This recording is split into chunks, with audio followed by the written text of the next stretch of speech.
So in this video, I'm going to be going over 6 of the most unique Backrooms levels in the entire lore catalog. Now I know what you're saying. Aren't all Backrooms levels weird and unique in their own way? Well, yeah, obviously. But the ones in this video are even more weird and more unique than those. These all stand out for a specific reason, whether it's part of the level that's weird, an entity that lives there, or a strange effect. It's gonna get weird today. Leave a like if you want more long videos from me, and without any more blabbering on, let's get into the video, shall we?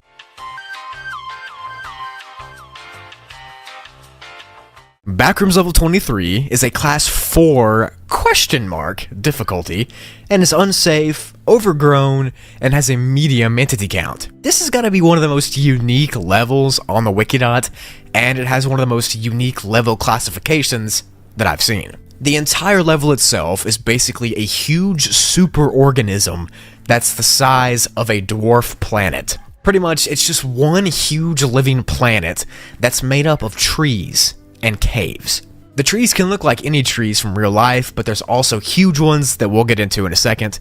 But the level itself is described as a similar size as the dwarf planet in real life called Ceres. You can travel all through the center of this level by using the natural tunnels that are carved out. The tunnels are surrounded by wood and stone and resemble just a normal cave system. Or you can walk around the surface of the planet, which is covered in really thick and dense forests. Now these forests are so thick that there's barely any light that comes through them to the ground. And the trees that I talked about earlier that are on the surface are from all over the real world as well, and they normally wouldn't be trees that are grown together, like oaks and evergreens are right next to each other here. But there's also these massive trees here that are like 2 miles tall and grow up through the ground, called the Green Giants. These things can grow from the core of the very planet itself. There's also some extinct trees here, but it doesn't name any that are there, so it just says they're extinct. So under the tree-covered surface of the level, there are huge caverns and open rock cutouts and caves and pathways that I talked about earlier.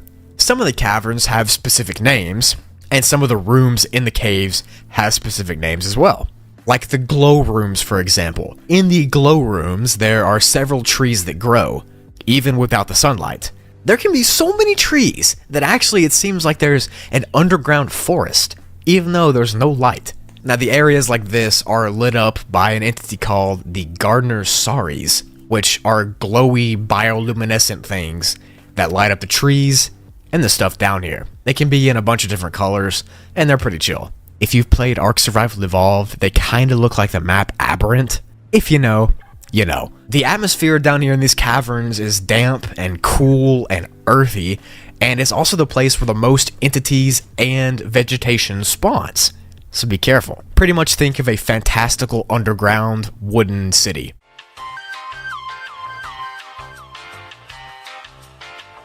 The next part of the level is called the Ancient Ruins, and it's not just really one part, it's a collection of all the abandoned structures in the caves. All of these structures are extremely old and covered in roots and stones and vines and moss.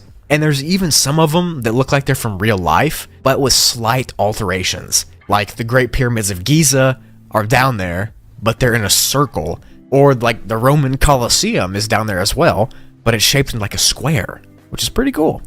Inside of the ruins, there are some artifacts like poetry on tablets and cloth, and some paintings from real life, but all the stuff here is really decayed and it's really fading away, so you can tell it's been there for a long time. Right outside of one of the ruins, there's a message written on a tablet in Latin. I'll get to what it says in a second, but that's the first of many scribblings written in this level.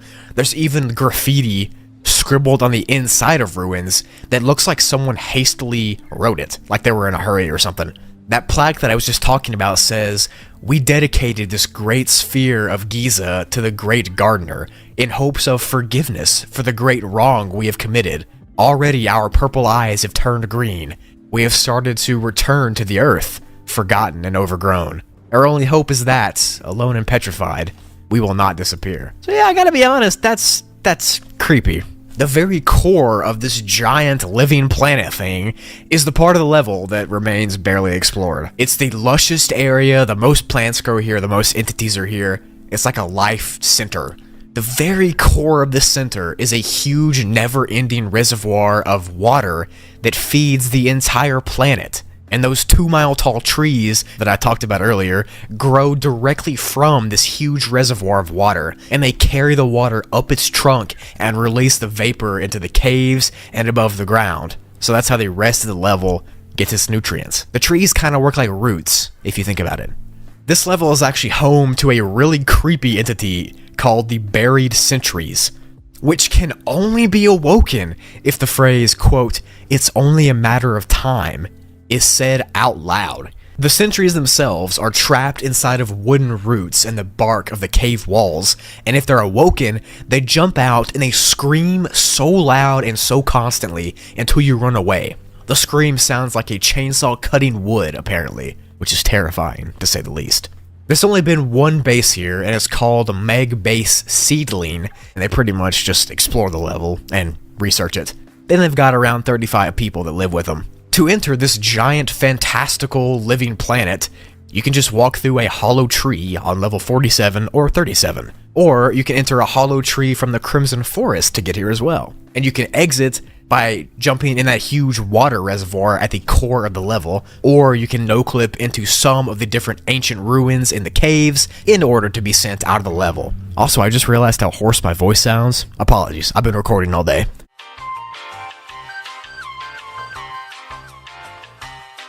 So that was the level 23. It's literally just a dwarf planet that's pretty much a living, breathing organism. There are caves and caverns full of glowing trees and normal trees, and there are old ancient ruins in them.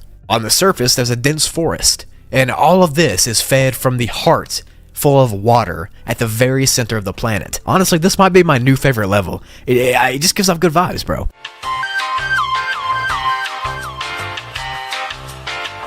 So Backrooms level 931, or the Leafy Corridors, has a classification of class 0, and it's safe and stable and devoid of entities, question mark. So it most likely is devoid of entities, but we don't really know. It's just up for debate. The beginning of the level shows itself as a long and winding concrete hallway that's huge and it has really tall ceilings and big glass windows on the left side. These windows are huge rectangles that look over this beautiful sky scene, and it's always this sunset time of day when you look outside. The ground of the hallway is made out of grass and flowers, and it gives off this eerie but relaxing feeling, almost like you've been there before. The sun that shines through the big windows gives this entire level a bright kind of glow that has a similar healing effect and calming effect that almond water does. So just by walking through the hallways, you'll feel more alive and more comfortable, and you'll start healing more. And you'll just feel awesome. I mean, how can you not? This entire level gives off a feeling of comfort and peacefulness. A feeling of liminal heaven, if you will. It almost feels like an art piece in a way because it's so beautiful and eye-catching. Or maybe I'm just crazy and I'm looking into it too much. I think it's beautiful. The windows here actually don't have glass on them, so theoretically, you could just walk right out into the clouds to the side, but whatever you do, do not do that. You need to avoid the clouds at all costs, and I'll explain why later in the video. Just know that you gotta trust me. And I've never lied to you about anything Backrooms related so far, so just trust me. So those grassy corridors that I just explained, that's the start of the level. It's kind of the zone where you'll spawn in and you'll be at for a while, but after you walk through it for a long time, you'll actually end up going to the second part of the level, which is just called Part 2. I know that's a crazy name, but you know.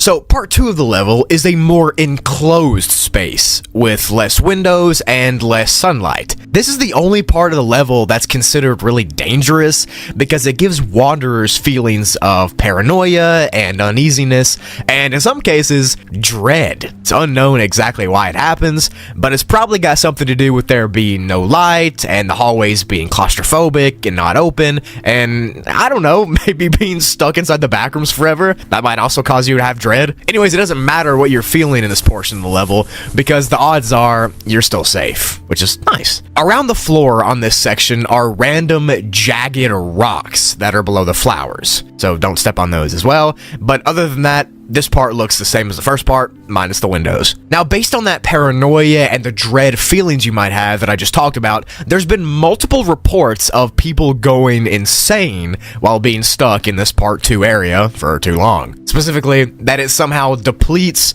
and lowers your sanity way faster than the other section. Because if you remember, the other section has that sunlight that gives you a healing property and kind of keeps you sane and calm. Well, this section doesn't. In order to counteract this effect, you just need to drink a bunch of almond water before you come here, and that should work, hopefully. But even if you drink almond water and aren't the type to go crazy, these darker areas will make you paranoid, and they probably will make you feel like something is right outside of the light and about to attack you. Who knows if there's something there? I hope there's not, but there might be. Now, after this first and then second part, there's a very rare and unexplored third part of the level that can also be dangerous if you don't explore it properly.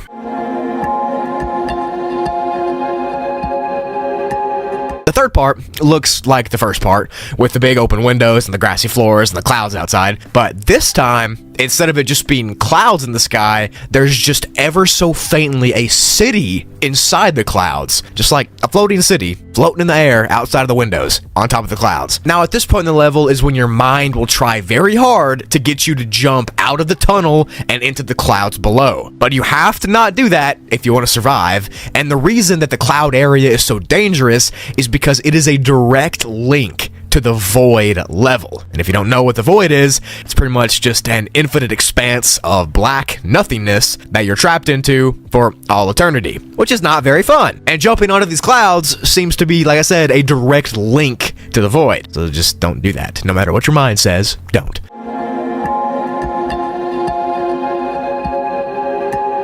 The last part of the level is the fourth part, of course, and it's also where the exit is. Eventually, these grass halls will slowly start to transform into an area that's similar to an old abandoned mall. And when this happens, you'll know that you've successfully escaped and made it out to tell the tale. Now, this mall area isn't listed as an exit or a different level, so it's unknown if it's an actual level or if it's part of this level, level 931, but you can no-clip through a wall to be sent out of this level to another one, so I guess it is an exit. But this mall area just looks like your typical abandoned mall that no one's been to for a while. It's very liminal, it's very cold and damp. You get the feeling. But besides a very small portion of this level, most of it is a beautiful, serene, safe, and just glorious looking level, and it's a real paradise if you're looking for a semi-infinite sunny hallway to lay down in the grass forever on. Now, if you're not looking for that, well, there's like a billion other Backrooms levels that you could choose from. But this one's definitely pretty cool.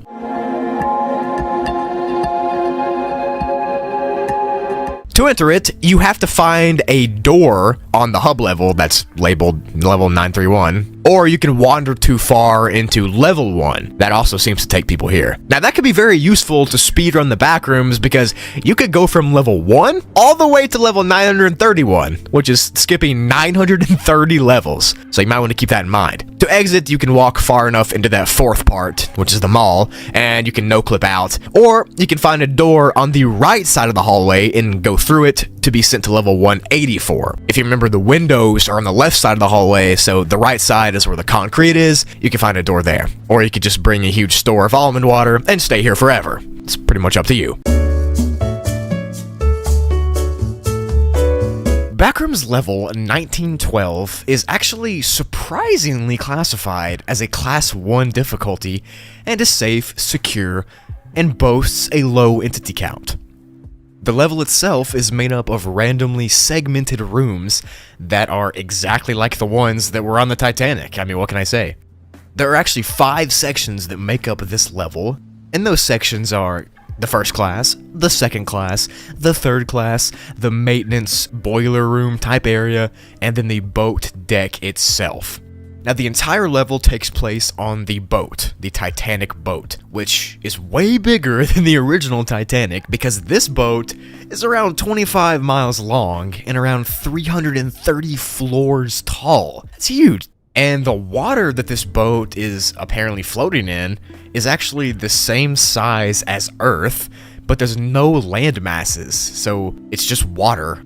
It's just a floating water ball with a huge boat on it. Like, what? The only matter in the water are icebergs. I think I'd go insane if I was on an entire planet made of water with only one boat. I couldn't do it. I couldn't do it.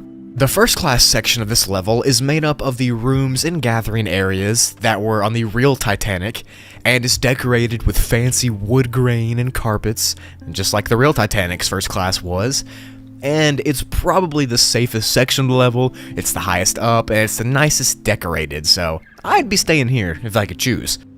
Now, following the same theme, the second class is also laid out similarly to the real second class areas on the Titanic, but it's lower down in the ship, and it has more entities. But not many, because it's still second class, let's be real. On this part, there are empty kitchens and dining rooms that are full of old, rancid food and longer, skinnier hallways than the first class area. Not very fun.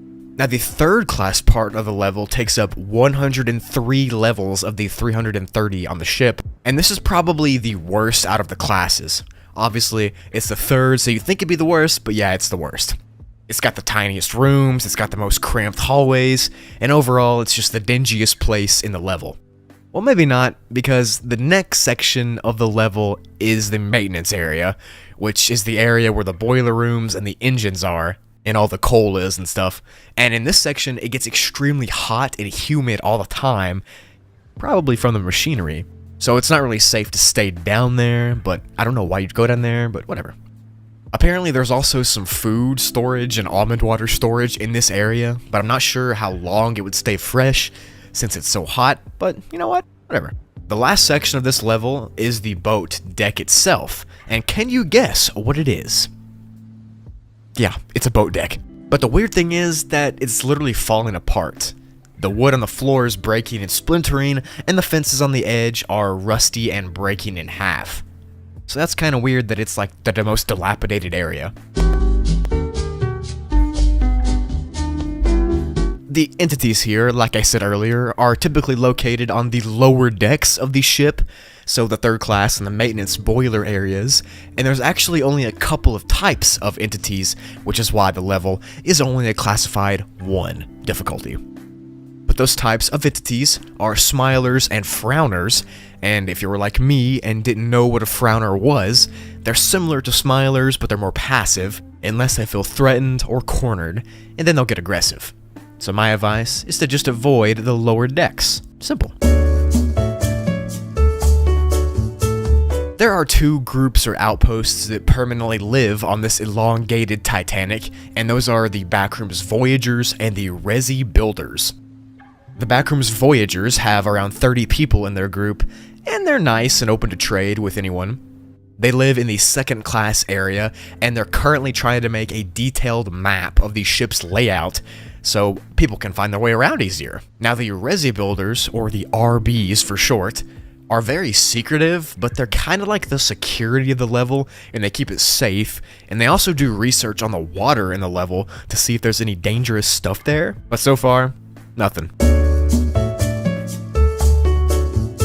To enter this level, you can open a door from Backrooms level 5 that leads to the second class area on the boat, or you can do one of the other 7 entrances. There's plenty of them to choose from. And to exit, you can just go back through that same door to lead back to level 5, or you can find a door labeled The Hub in the first class area, and it'll take you to, well, the hub.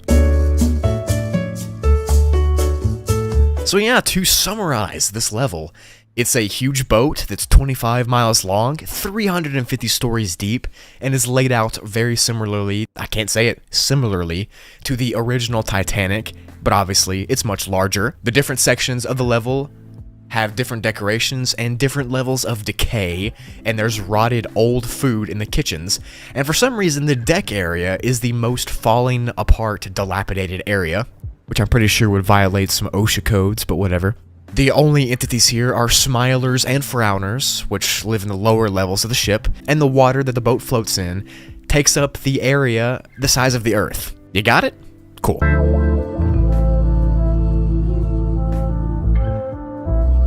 Level 4000, aka the Final Frontier, is extremely unsecure and unsafe for the most part, except in one part, which I'll talk about later. And the level is split up into 2 distinct sections, which I'll be explaining in depth, of course. But the two sections are called Thalassophobia and the Nearshore Area. The Thalassophobia area is unsafe and unsecure and has undocumented entities around, as well as a extremely dangerous documented one. But this part of the level induces a deep sense of thalassophobia to you the second you're in it. Even if you don't have that to begin with, it still gives it to you, which is just terrifying, man. Also, if you don't know what it is, thalassophobia is the fear of underneath of water, the things underneath of it. This area has another weird effect on you where it drains your sanity constantly, and you can't even help it. It just happens. This section also has extremely deep, dark water, and the sky is always gray with no sun, and the water is always rough and choppy. The only confirmed entity here is called the death whale, which pretty much sounds exactly like the name suggests and is exactly like the name suggests, but I'll explain it in detail in the entity section of the video, so be patient. But yeah, that's it for the thalassophobia section of the level. It's dangerous, it's deep, it's a dark ocean. What else is there to say?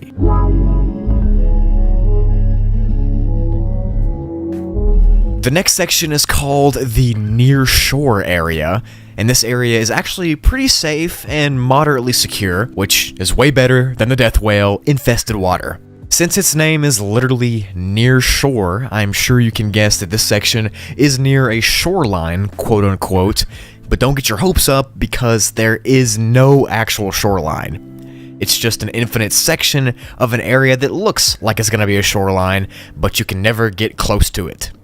Kinda sucks. Apparently 2 Meg members traveled 26 miles towards the shore that they thought was a shore, and they didn't get any closer. This area has these black rock island formation things that stick out of the water, and there's lots of other sea life here as well, like birds and lizards and that kind of stuff, as well as seagulls and mackerels and other fish and, you know, just the typical ocean stuff. And a really creepy entity also lives here called La Camiloa, which I'm going to talk about in depth in the entity section, so you'll see it there. Every 4 hours in this area, a random mist will start to roll over the water, and off in the distance you'll see a lighthouse light and the tower very faintly.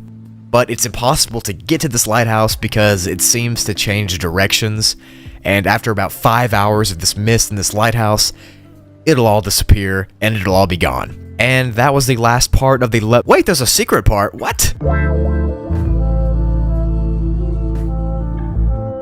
The secret part of level 4000 is called the Silver Waters and is safe, secure, with no entities. This section of the level has only been seen by 2 people ever, and the entrance to it is unconfirmed and obviously unsafe. The water in this section of the level is kind of metallic. It has this weird thick texture to it, and it's also been tested and is actually made of a very similar compound to liquid silver.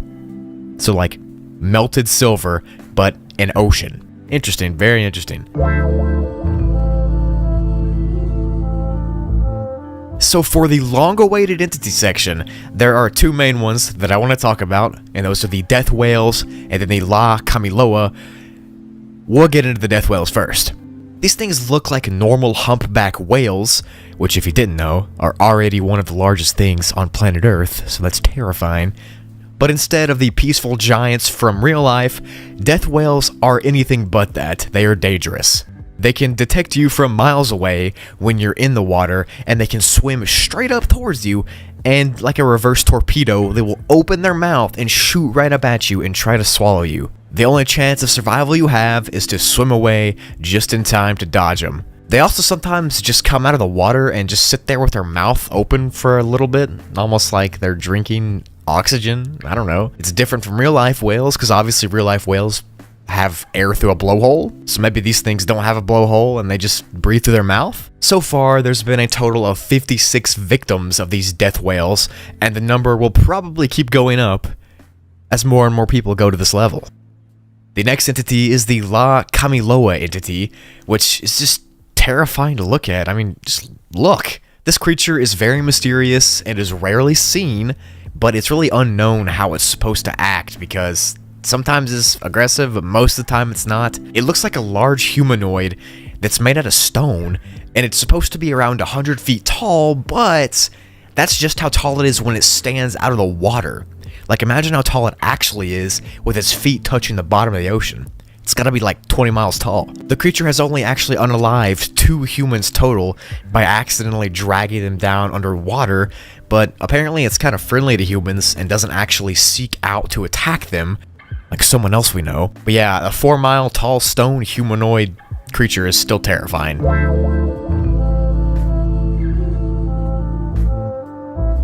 There are actually 2 colonies on this level. Those are the Ocean Explorers and the Noki Noki. The Ocean Explorers, well, they're ocean explorers, and they're the only official group stationed here. They live on a huge inflatable raft on the water, and they guide wanderers to the exit of the level. Kinda wholesome, and they also like to swim, which is also wholesome. Now, the Noki Noki tribe is a tribe of 50 people who live on one of those rock outcropping island things, and they seem to be like a hunter-gatherer society that just hunts animals in the nearshore area. They're moderately hostile to outsiders, but can be bargained with if you don't get really aggressive. To enter this level, the only reliable way is to no-clip through a wet spot in the carpet in level 0. The rest of them are unreliable and are kind of finicky. Now, to exit this level, you can find a specific circle of rock formations and then just wait on top of them to be teleported to the hub, or in extremely rare occasions, you can see the shore that I was talking about earlier, but the shore has a city on it when you see it, and then you can swim towards it, and then you'll be in level 1976.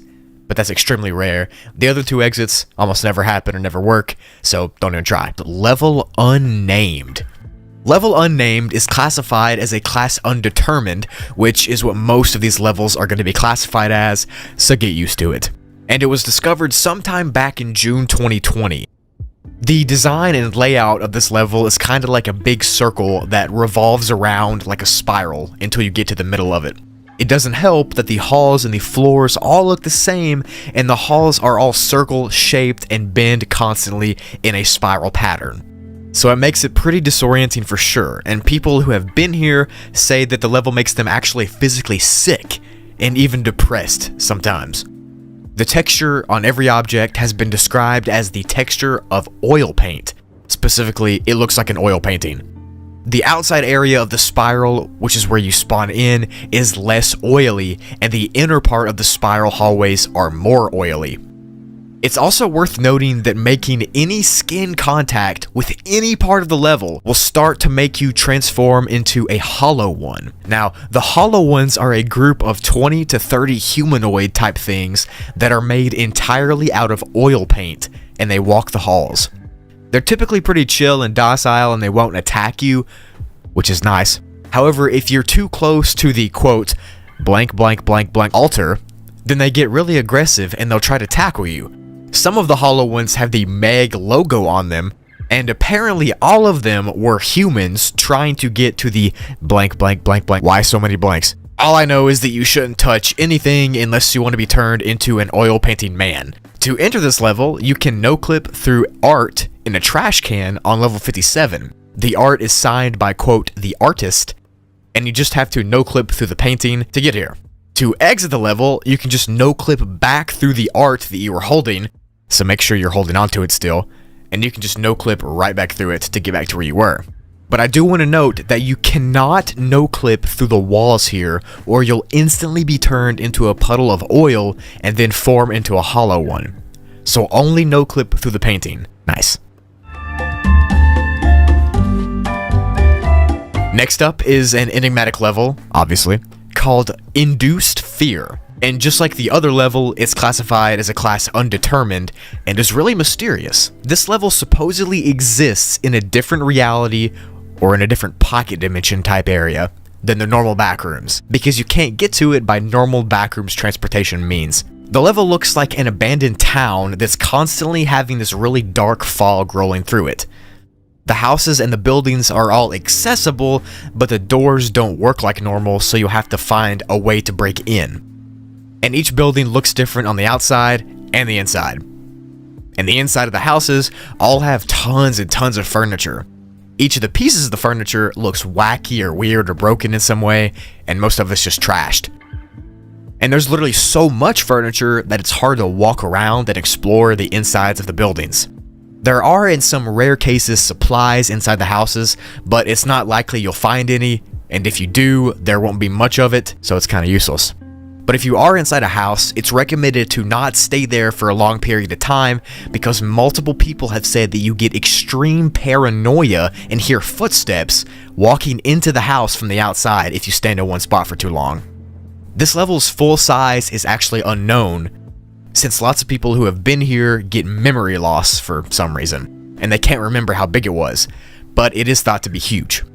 One unique thing about this level is that each object has a weird ability to just grab and silence sound waves. So pretty much every object will absorb any sound that happens the second it happens. So there's literally no noise or echoes. And if you do hear footsteps or something like that, then you're just making it up in your head, but it still makes you go crazy and more paranoid. Wanderers who have heard these things, even though it's silent, have reported that they get extreme fear and anxiety about everything in the level. It's like they know it's completely silent, but they still hear things, which makes it even more creepy. And this might be the reason for that memory loss. So due to not enough actual evidence, this level still isn't proven to actually exist. And some say it's just a state of mind and not a real tangible place, but instead a place where your mind goes to get freaked out because you're in the backrooms. There are no bases here, and there's also no confirmed entrance, but it's theorized that in order to enter, you have to have some kind of mental instability from the past. It's kind of like that horse thing from Harry Potter that only people who have witnessed somebody unaliving can see the horse, kinda. And in order to exit this level, you have to completely let yourself go insane due to how quiet it is. I kid you not, that's what it says, and that's the only way out. I told you these levels were weird. So Backrooms level 283 is classified as a class 3 difficulty and is unsafe, unsecure, and has a lowish entity count. In short, the entire level is a humongous complex of playground mazes that are all lined up in different zones. I'll be getting into each different zone throughout this video as always, but first, let's just talk about the level as a whole. The entire level is made up of interior playground complexes, like those ones from McDonald's and arcades from the early 2000s. And all of these playgrounds are morphed and fused together to make one giant structure. Literally just an infinite playground, tunnel, complex thing. The main two parts of the level are these indoor playgrounds and then these infinitely expanding ball pits, but there are other kinds as well. We'll get into those later. There are also a couple lesser known areas like lounges and rooms and that kind of thing, but who cares about that stuff when you got infinite playgrounds to explore? So let's dive right into the main parts of the level, which are the tubes, the pits, the lounges, the labyrinths, and the fortresses.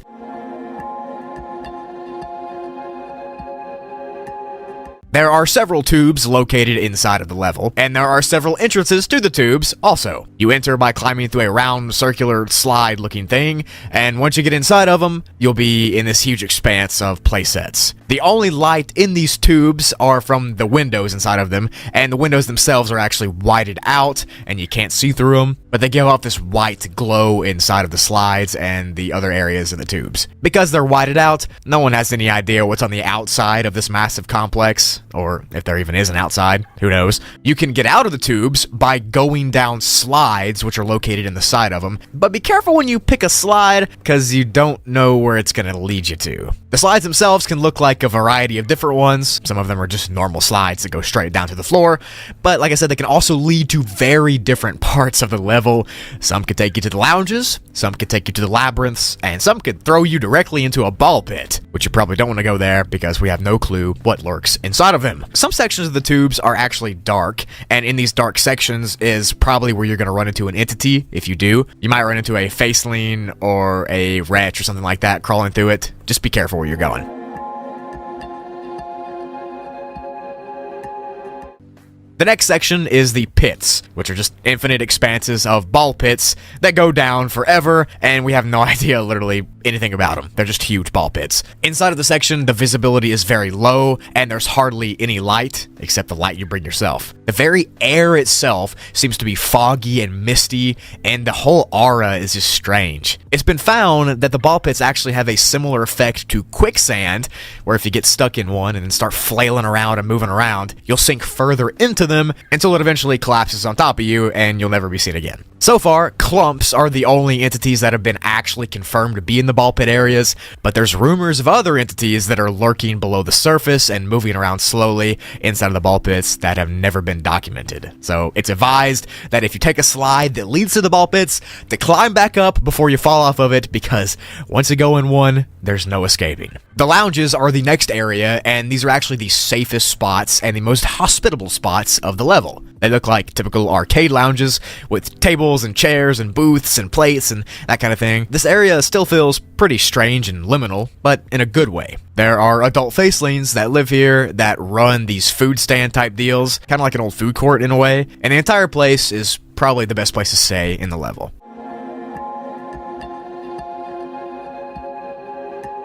The labyrinths are next, and these are mazes of weird, colorful playground stuff. Things like teeter-totters, swings, slides, monkey bars, and literally everything like that are found here inside of the labyrinths. Just think of a massive complex of indoor play sets, and that's what you got here. Specifically playgrounds. The area itself presents itself in a maze, and it just keeps on going and going, and it almost seems infinite. The walls are made out of some type of colorful plastic, and they have goofy paintings and shapes all over them, and everything is just like comically proportioned, like everything is huge. And the entire place has this really weird architecture that doesn't make much sense. These labyrinths are where the level exclusive entity that lives here, known as Carnies, are found. But more on them in the entity section. They're just creepy clowns, pretty much. Anyways, the labyrinths seem to be like a fever dream of like this fun house. It's all very creepy and psychedelic, and you could get lost in here. The last location in this level that's been found are the fortresses, which are these weirdly tall looking stacked houses that just look comically made. They look like something out of a Dr. Seuss book. They're lit up with weird colorful light bulbs,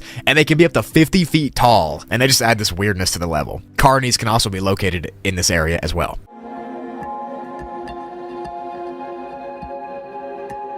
Now for the entities like hounds and skin stealers and smilers and wretches and clumps can be seen in the dark portions of the level, like in the ball pits or in the tubes or in the labyrinths, and those are the most common ones. But entities like facelings, specifically child facelings, are a big danger inside of the tubes because they're very aggressive and mischievous. So just in general, be careful where you go in this level unless you want to get cornered by an entity. There's also that level exclusive entity that I talked about earlier, called Carnies. These entities take the form of huge anthropomorphic clowns, obviously. They actually take on multiple appearances and behaviors. Some of them are nice and kind, and some of them are crazy and want to eat you. So just avoid them at all costs, especially since, clowns are terrifying. But they do live in the labyrinths and in the fortresses of the level, so if you find yourself there, just don't run into them. There are also two bases here. One of them is a Meg base called Epsilon, and one is a BNTG camp known as White Castle. Both of them are open to trade, and they kind of help people if they need it. These are hard to find though, so just be careful when you're wandering through if you want to look for them. To enter the level, you can find a comically proportioned door on level 2, open it up, and you'll be sent here, or you can find a slide on level 9, go down it, and you'll wake up here as well. The exit, you can find a painting of a sad clown, and then take it off the wall to reveal the entrance to level 57, or you can jump into a ball pit and hope it takes us somewhere. I don't know though, I feel like I'd stay here for a while just for the nostalgia of it all. What about you? Let me know in the comments.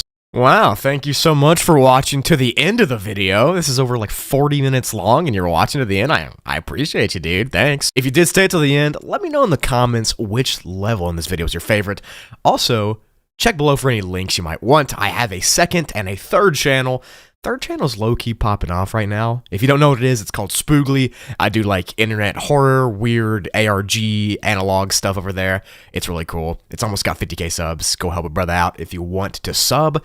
If you don't, that's okay too. If you at least made it to the end of the video, would you mind dropping a like for the old Broogster? That way I can know if you did enjoy this kind of video, this style. I'd love and appreciate you all. Thank you so much. And without further ado, I'm going to end the video here.